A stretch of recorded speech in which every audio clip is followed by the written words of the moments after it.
इस कहानी में हमें बताया जाता है दुनिया में एक ऐसी खतरनाक वायरस फैल गई है जिससे लोग बहुत ही तेजी से खूंखार जानवरों में बदलते जा रहे हैं और वर्ल्ड हेल्थ ऑर्गेनाइजेशन भी इस वायरस का इलाज ढूंढने में लगी है, लेकिन उन्हें कोई भी इलाज नहीं मिल पा रहा है और लोग अपनी आंखों के सामने अपनों को खतरनाक जानवरों में बदलते देखते हैं, लेकिन वह कुछ भी नहीं कर पाते। तो कहानी की शुरुआत होती है एमिल और उनके डैड फ्रांसिस को दिखाते हुए, जो हॉस्पिटल जाने के दौरान एक ट्रैफिक में फंसे हुए थे, लेकिन दोनों किसी बात को लेकर आपस में बहस करने लगते हैं, जिससे एमिल गुस्सा होकर गाड़ी से नीचे उतर कर जाने लगता है। तो फ्रांसिस भी उसको मनाने के लिए उनके पीछे जाता है, लेकिन तभी उनकी नजर वहां पर बंद एक एम्बुलेंस पर पड़ती है जो हिल रहा था और उसके अंदर से किसी के चिल्लाने की आवाज भी आ रही थी। तो फ्रांसिस तुरंत ही एमिल को लेकर एक गाड़ी के पीछे छुप जाता है और तभी उस एम्बुलेंस का दरवाजा तोड़कर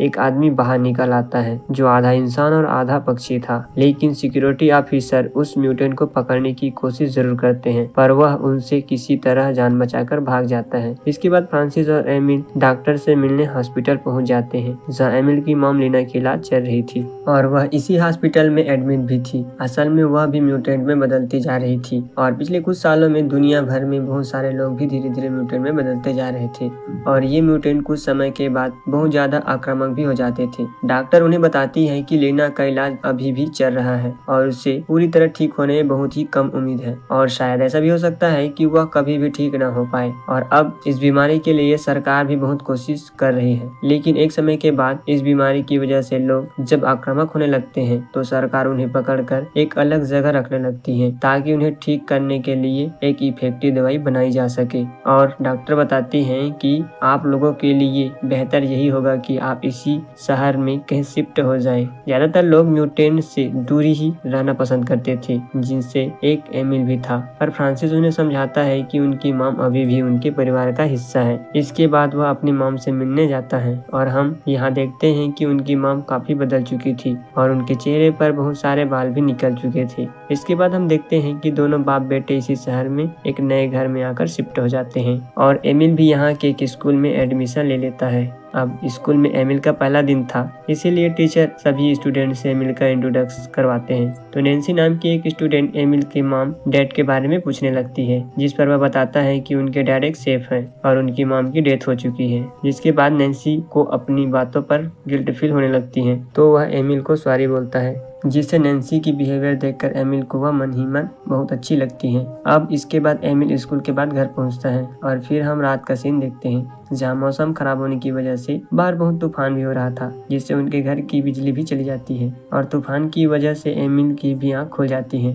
तो वह उठकर जब खिड़की के पास आता है, तभी अचानक उसकी नजर एक म्यूटेंट पर पड़ती है जो उनके घर के अंदर झांक रहा था, लेकिन अगले ही पल वह म्यूटेंट वहाँ से गायब हो जाता है। फिर अगली सुबह रात की तूफान की वजह से जो पेड़ घर के सामने गिर गया था, दोनों उसे मिलकर हटाने लगते हैं। तभी फ्रांसिस को एक इमरजेंसी कॉल आती है, जिसके बाद वह तुरंत ही गाड़ी लेकर उस जगह पर पहुंच जाते हैं, जहां पहुंचकर उन्हें पता चलता है कि बीती रात की तूफान की वजह से म्यूटेंट से भरी हुई एक एम्बुलेंस तालाब में गिर गई थी, जिस वजह से बहुत सारे म्यूटेंट वहां पर मारे गए हैं। और वह देखकर फ्रांसिस बहुत ज्यादा परेशान हो जाता है, क्योंकि कॉल करके उसे पहले ही बता दिया गया था कि उनकी बीवी लीना भी इसी एम्बुलेंस में थी। लेकिन कुछ ऑफिसर्स आकर उसे रोकते हैं और शांत कराते हुए जूलियन नाम की एक लड़की पुलिस ऑफिसर उसे बताती है कि कुछ म्यूटेंट की एक्सीडेंट की वजह से मर गए हैं और कुछ यहाँ से जंगल की ओर भागे हैं, जिनमें उनकी बीवी लीना भी शामिल है। फिर हम अगले दिन की सीन देखते हैं, जहाँ एमिल के school teacher tongue of war का एक मैच रखते हैं, जिसमें एमिल भी हिस्सा लेता है।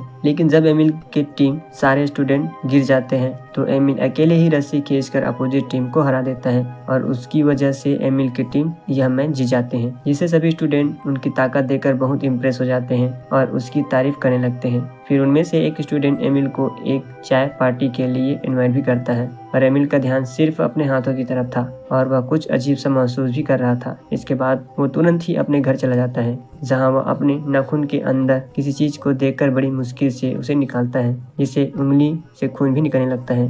इसके बाद वह अपनी टी शर्ट उतारता है तो वह देखता है कि उनकी पीठ का आकार भी धीरे धीरे बदलता जा रहा है और अपने अंदर इतने सारे बदलाव देखकर वह बहुत ज्यादा घबरा जाता है। इसका मतलब यह था कि एमिल भी अब म्यूटेंट बनने लगा था। वही फ्रांसिस जब सुपरमार्केट से सामान लेकर आ रहा था तो उसकी मुलाकात जूलिया से होती है।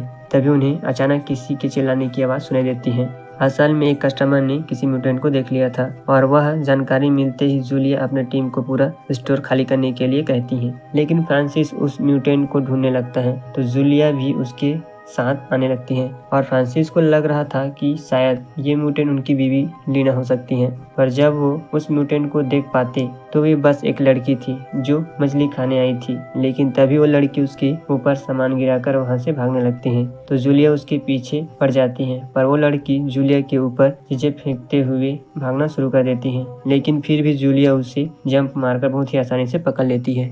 जिसके बाद पुलिस वाले उस म्यूटेंट को एम्बुलेंस में लेकर चले जाते हैं। फिर हम अगले फ्राइडे का सीन देखते हैं जहां एमिल अपने दोस्तों के साथ पार्टी में गया है और वहीं सभी मिलकर बहुत एंजॉय कर रहे होते हैं। तभी अचानक से एमिल को शराब की वजह से परेशानी होने लगती है, जिसके लिए नैन्सी उसे एक दवाई देती है और एमिल अजीब तरीके से उनके हाथ को चाटते हुए दवा को लेता है और उसकी ये हरकत देखकर वहाँ बैठे उनके सभी फ्रेंड्स उस पर हंसने लगते हैं। अब अपना मजाक बनते हुए देखकर एमिल को बहुत ही ज्यादा शर्म आ रही थी, इसीलिए वो तुरंत वहाँ से उठकर जाने लगता है और फिर भागते हुए पास ही के एक जंगल में चला जाता है। अब अगली सुबह जब उनकी आँख खुलती है तो वे खुद को एक लेक के पास पड़ा हुआ पाता है तो वो तुरंत ही अपने घर की तरफ निकल पड़ता है और जल्दी से घर के बाथरूम में पहुंचकर टी शर्ट उतार कर खुद को चेक करने लगता है और तभी उसे एहसास होता है कि उनके मुंह में कुछ फंसा हुआ है। तो उनके मुंह से एक पंख निकलता है, जिसका मतलब यह है कि रात को उसने किसी चिड़िया का शिकार किया था। फिर थोड़ी देर बाद एमिल और फ्रांसिस जंगल में लीना की तलाश के लिए निकल जाते हैं, जहाँ रास्ते में एमिल अपने पिता से पूछता है कि जब उसकी मॉम एक क्रिएचर में बदल रही थी तो उन्हें कैसा महसूस हो रहा था, जिस पर फ्रांसिस कहता है कि कुछ भी अजीब नहीं लगा, वो बस थोड़ी सी बदल गई थी। पर वो आज भी लीना को अपनी बीवी मानता है। इसके बाद वो लीना को बहुत देर तक ढूंढते हैं और फिर रात हो जाती है तो वे गाड़ी लेकर जंगल के चारों तरफ लीना को पुकारते हुए ढूंढने लगते हैं, पर फिर भी उन्हें नहीं मिलती। जिसके बाद वह गाड़ी में ही सो जाते हैं और इसके बाद हम देखते हैं कि थोड़ी देर में सुबह होने वाली होती है। तभी उनका कुत्ता अचानक ही गाड़ी से उतरकर जंगल की तरफ भागने लगता है तो वे उनका पीछा करते हुए एमिल भी उनके पीछे पीछे जाने लगता है। लेकिन एक जगह जाने के बाद अचानक वही बर्डमैन शुरुआत में एम्बुलेंस से भागा था वो एमिल पर हमला कर देता है और उसे गिराकर मारना शुरू कर देता है। लेकिन इसी दौरान जैसे ही उनकी नज़र एमिल की आंख पर पड़ती है तो उसे एहसास हो जाता है कि एमिल भी एक म्यूटेंट ही है, तो वह रुक जाता है और तभी एमिल के डैड उसे बचाने के लिए वहां आ जाते हैं। जिसके बाद वो एमिल को लेकर तुरंत ही वहां से निकल जाते हैं। अब रास्ते में फ्रांसिस एमिल को हॉस्पिटल ले जाने की बात करता है, लेकिन एमिल जाने से इनकार कर देता है क्योंकि वो जानता था कि हॉस्पिटल पहुँचते ही क्या होगा। तो इस बात पर दोनों में बहस शुरू हो जाती है कि इसी बीच अचानक गाड़ी के सामने एक घोड़ा आ जाता है, पर फ्रांसिस सही टाइम पर ब्रेक लगाकर गाड़ी को संभाल लेता है। फिर हम देखते हैं कि यह एक राइडिंग स्कूल के पास पहुंच गए हैं, जहां एक म्यूटेंट ने कुछ घोड़ों पर हमला कर दिया था। इसीलिए ऑफिसर्स जूलिया और उसकी टीम वहीं पर मौजूद थी। तो जूलिया आकर एमिल की जख्म देखकर पूछते हैं क्या हुआ, तो एमिल कहता है कि उनके कुत्ते ने उसे काट लिया था। तो जूलिया उन्हें आर्मी कैंप में ले जाने पर आर्मी डॉक्टर द्वारा एमिल के कंधे पर स्टिचेस लगाते हैं और यहाँ से हमें पता चलता है कि भागते हुए म्यूटेंट को पकड़ने के लिए आर्मी को भी बुलाया गया है। अब धीरे धीरे समय गुजरने लगता है और एमिल के शरीर में भी लगातार बदलाव होने शुरू हो जाते हैं, जिसका असर उनके डेली लाइफ में भी पड़ रहा था, जैसे कि क्लास में अजीब तरह से हरकतें करना। अब तो वह सही तरीका से साइकिल भी नहीं चला पा रहा था। तो नैन्सी ये देखकर पूछती है कि क्या हुआ, तो तबीयत खराब होने का बहाना कर देता है। जिसके बाद नैन्सी उसे अपने घर ले जाती है, जहाँ पर दोनों बहुत देर बातचीत करते हैं। फिर जब एमिल ड्रिंक लेने के लिए फ्रिज खोलता है तो उसकी नज़र एक मरी हुई बर्ड पर पड़ता है, जिसका रंग बिल्कुल वैसा था जैसे पंख एमिल को अपने गले में मिला था। तो एमिल के पूछने पर नैन्सी बताती है कि यह बर्ड मुझे बाहर बनी हुई मिली है, तो मैं इसे बस उठाकर यहाँ पे रख दिया। यह सुनकर एमिल को अजीब लगता है, पर जैसे ही बताती है कि मैं इस बर्ड को आर्मी को देना चाहती हूँ ताकि वो इसे उस म्यूटेंट को खाने के लिए दे सके। अब इस छोटी सी डेट के बाद एमिल वहाँ से चला जाता है और सीधा आकर एक तालाब में छलांग लगाता है और वहां से मछलियां पकड़कर खाने लगता है और फिर कुछ मछलियों को लेकर उसी जंगल में पहुंचता है जहां पर उसी बैटमैन ने उस पर हमला किया था। जिसके बाद वो बर्ड लुढ़कता हुआ आकर एमिल के सामने गिर जाता है। फिर एमिल उसके सामने कुछ मछलियां रखकर उसे खाने को देता है, तो वो बर्डमैन मछलियों को खाने लग जाता है फिर एमिल उस बर्डमैन को अपना नाम बताकर उससे उसका नाम पूछता है, तो वह कहता है कि उसका नाम फिक्स है। जिसके बाद एमिल फिक्स के पास्ट लाइफ के बारे में पूछता है, लेकिन फिक्स को कुछ भी याद नहीं था। इतने में यहाँ पर एक और छोटा सा क्रिएचर, जो असल में वह एक बच्ची थी, वो भी आकर एक मछली उठाकर खाने लगती है और पेड़ में चढ़ने लगती है, जिसे देखकर एमिल फिक्स से पूछता है कि क्या यह तुम्हारी बेटी है। तो फिक्स कहता है कि वो बस मेरा पीछा कर रही थी, क्योंकि अभी तक उसे उसका घर नहीं मिला है। जिसके बाद फिक्स कहता है कि वह पक्षियों की तरह उड़ नहीं सकता, इसीलिए उनके पास घर भी नहीं है। जिस पर एमिल फिक्स को पक्षी की तरह उड़ना सिखाने के लिए पास के एक तालाब में ले जाता है, जहाँ वह उसकी मदद करता है और तालाब से सभी लकड़ियों को हटाने लग जाता है, ताकि वह उड़ने सीखने के दौरान गिरने से जख्मी न हो। और इस तरह फिक्स और एमिल के बीच काफी दोस्ती भी हो जाती है। इसके बाद शाम को एमिल अपने साइकिल से घर की ओर जाने लगता है, लेकिन वह ठीक से साइकिल की पैडल भी नहीं मार पाता, जिससे वह गुस्से में आकर साइकिल फेंक कर पैदल ही चला जाता है। दूसरी तरफ हम फ्रांसिस को देखते हैं, जहाँ उसे रेस्टोरेंट के बैकयार्ड में एक क्रिएचर के होने की अड़चन नजर आती है। तो फ्रांसिस को लगता है कि शायद यह लीना हो सकती है, लेकिन तभी पीछे से एक क्रिएचर आकर सीधा फ्रांसिस पर हमला बोल देता है और उसे दबोचने लगता है। पर तभी वहाँ का रेस्टोरेंट की ऑनर पहुँच जाती है और उस क्रिएचर को शांत करती है और बताते हैं कि वह उनकी बहन है, जिसे पुलिस से बचाने के लिए उसने जंजीरों से बांध रखा था। लेकिन तभी वह क्रिएचर जंजीर तोड़कर वहाँ से जंगल की तरफ भागने लगती है। तो फ्रांसिस भी फौरन जंगल की तरफ भागने लगता है, क्योंकि उसे लग रहा था कि शायद वहाँ उसकी बीवी लीना भी हो सकती है। लेकिन वहाँ से जाने के बाद उसे कोई और क्रिएचर नजर आता है, जो एक भालू की तरह था, और वह फ्रांसिस को देखकर वहाँ से चला जाता है। लेकिन जब जूलिया आर्मी टीम के साथ रेस्टोरेंट में आती है, तो फ्रांसिस जूलिया से झूठ कहता है कि उसने जंगल में लीना को देखा है, ताकि उनकी टीम लीना को ढूंढने उनकी मदद कर सके। तब वहाँ पे एमिल भी अपने डैड को आकर मिलता है और कहता है कि साइकिल खराब हो गई थी, इसलिए पहुंचने में देर हो गई। अब अगले दिन एमिल फिक्स के पास पहुंचता है, जहां फिक्स उड़ने की प्रैक्टिस कर रहा था, लेकिन बार बार कोशिश करने के बाद भी वो थोड़ी दूर जाकर गिर जाता है। अब शाम को फ्रांसिस जब जूलिया को साथ लेकर लीना को ढूंढने उस जंगल में जाता है,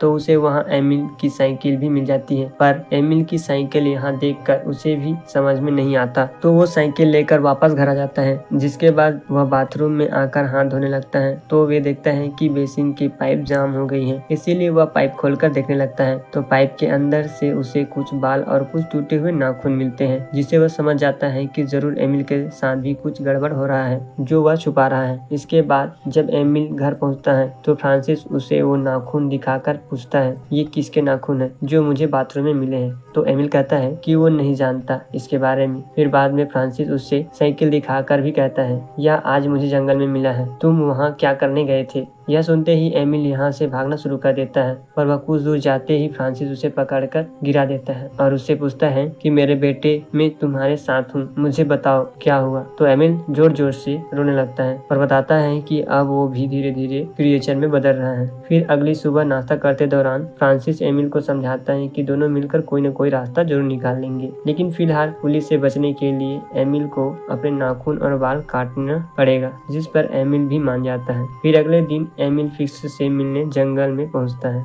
लेकिन आज फिक्स कुछ भी नहीं बोल पा रहा था। वो एमिल को कुछ कहने की कोशिश करता है, पर उसकी आवाज सिर्फ बर्ड की तरह ही निकलती है और अब वो उड़ने भी लग रहा था, यानी कि अब फिक्स पूरी तरीके से क्रिएचर में बदल चुका था। इसके बाद वह एमिल को उड़ के भी दिखाता है, जिसे देखकर एमिल बहुत ही खुश हो जाता है। अब इसी रात को फ्रांसिस आकर एमिल से पूछता है, तुम सारा दिन कहाँ थे? मैंने तुम्हें कितनी बार फोन किया, तुम्हें अब ऐसे ही बाहर नहीं घूमना चाहिए। इसी दौरान उनकी नजर एमिल के नाखूनों पर पड़ता है, तो वह एक कैंची लेकर कहता है कि तुम्हारे नाखूनों को काटना पड़ेगा, लेकिन एमिल नाखून काटने के लिए तैयार नहीं होता और जब फ्रांसिस जबरदस्ती करता है तो एमिल फ्रांसिस के हाथ पर काट देता है। पर कुछ देर बाद वो फ्रांसिस को छोड़ देता है और फिर बाहर चला आता है। अब बाहर आने के बाद उसे नैन्सी मिलती है, जो उसे फार्म हाउस तक साथ जाने के लिए कहती है। तो एमिल भी मान जाता है और दोनों एक साथ बातें करते हुए जाने लगते हैं और बातें करते करते वह एक दूसरे के बहुत करीब हो जाते हैं और वहीं पर इंटीमेट हो जाते हैं। इसके बाद एमिल जब वापस आता है कि तभी उसका विक्टर नाम का एक दोस्त उसे उससे मिलने आता है। विक्टर को असल में पता चल चुका था कि एमिल भी एक क्रिएचर में बदल रहा है, इसीलिए वो एक हाई फ्रीक्वेंसी डिवाइस निकाल कर एमिल के पास आकर आवाज रिलीज करने लगता है, जिसे सुनकर एमिल को तकलीफ होने लगता है और एमिल ये सहन नहीं कर पाता और तभी वह विक्टर को थप्पड़ मार देता है, जिससे उनके गाल पर जख्म हो जाते हैं और वह चिल्लाने लगता है। और विक्टर की आवाज सुनकर आसपास के सभी आर्मी ऑफिसर्स और पुलिस जंगल की ओर बढ़ने लगते हैं। वहीं एमिल विक्टर को थप्पड़ मारने के बाद उसी जंगल के आसपास ही था, लेकिन वह समझ जाता है कि आर्मी और पुलिस इसी जंगल में किसी क्रिएचर को ढूंढ रहे हैं, तो वह घबरा कर भागना शुरू कर देता है। लेकिन एक पुलिस ऑफिसर थोड़ी देर से जंगल में किसी को भागते हुए देखता है और उसे देखकर गोली चला देता है, लेकिन तभी वह फिक्स आकर उस पुलिस ऑफिसर को मार देता है। वहीं नीचे से एमिल भी फिक्स को देख लेता है और दोनों वहां से भागने लगते हैं, लेकिन पुलिस भी उनके पीछे पड़ जाते हैं और वह बहुत दूर भागने के बाद एक जगह से पुलिस फिक्स पर गोली चला देता है, जिससे वह नीचे गिर जाता है। और यह देखकर एमिल उसके पास जाता है, लेकिन एमिल उसे बचाने के लिए कुछ भी नहीं कर पाता और वहीं पर फिक्स अपना दम तोड़ देता है। अब पुलिस वहां पहुंच जाते हैं, उससे पहले एमिल वहां से भाग जाता है। इसके बाद हम एमिल को देखते हैं, जो अभी भी जंगल में ही था और जंगल में चारों तरफ भटकने लग जाता है और इस दौरान वह जंगल में बेरीज तोड़कर खाता है और तालाब में भी नहाता है और इस तरह वह 4-5 दिन जंगल में ही गुजार लेता है। फिर एक रात जब एक गुफा के अंदर रात गुजार रहा होता है, तभी उनकी नजर एक क्रिएचर पर पड़ती है, जो असल में उनकी मां लीना की थी। लीना अब पूरी तरीका से एक भालू के शक्ल में बदल चुकी थी। वह समझ जाती है कि उनका बेटा है, लेकिन वह फिर वापस जंगल में चली जाती है। तो एमिल भी गुफा से निकलकर उसका पीछा करते हुए घने जंगल के अंदर पहुंच जाता है, जहाँ वह देखता है कि यहाँ सभी क्रिएचर रह रहे हैं, जो पहले कभी ये लोग इंसान हुआ करते थे और अब यह सभी अलग अलग क्रिएचर के शक्ल में बदल चुके हैं। लेकिन इतने में ही यहाँ पुलिस आ जाती है और यह एक एक करके सभी क्रिएचर को पकड़ना शुरू कर देते हैं और यह देखकर एमिल भागना शुरू कर देता है, लेकिन कुछ दूर आगे जाते ही वह गिर जाता है और पुलिस आकर उसे पकड़ लेती है। लेकिन पुलिस एमिल को एक नॉर्मल इंसान के रूप में पकड़ते हैं,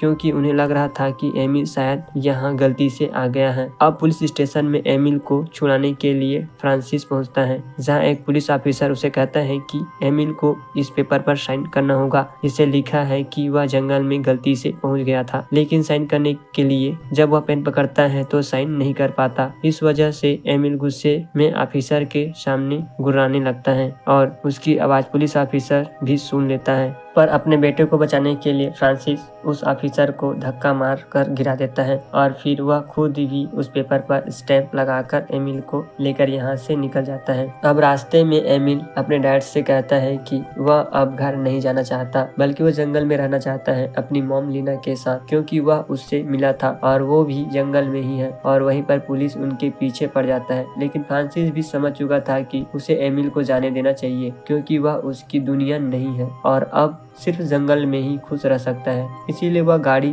जंगल की तरफ मोड़ लेता है और पुलिस बैरियर तोड़ते हुए उस जंगल के एकदम बीचों बीच पहुंच जाता है और वहां गाड़ी रोककर एमिल को जंगल में चले जाने के लिए कहता है। पर इस समय फ्रांसिस की आंखों में आंसू भी थे, मगर उसे पता था कि वह अपने बेटे के लिए कुछ भी नहीं कर पाएगा। इसके बाद एमिल जंगल में चला जाता है और अब कहानी के आखिरी में हम एमिल को जंगल में देखते हैं, जो भेड़े की तरह गुर्राते हुए भाग रहा था और वह अब बहुत ही ज्यादा खुश था। और इसी सीन के साथ ये कहानी यहीं पर खत्म हो जाती है।